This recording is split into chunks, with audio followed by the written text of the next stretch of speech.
Good morning everybody, welcome to dreamer blog day 64।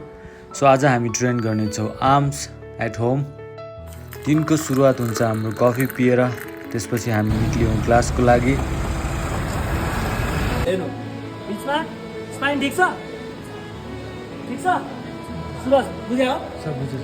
आज हामीले क्लासमा सिक्यौँ how to do a dead lift. क्लासबाट फर्केर आज प्रि वर्कआउट मिल थियो, अन्डा एन्ड चना बोइल। आजको पहिलो वर्कआउट थियो हाम्रो बाइसेपको लागि।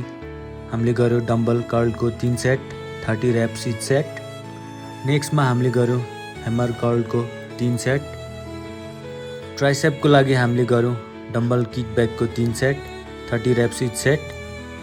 नेक्स्टमा डिप्सको 3 सेट लगाएर हामीले आजको आर्म्सको वर्कआउट गऱ्यौँ फिनिस।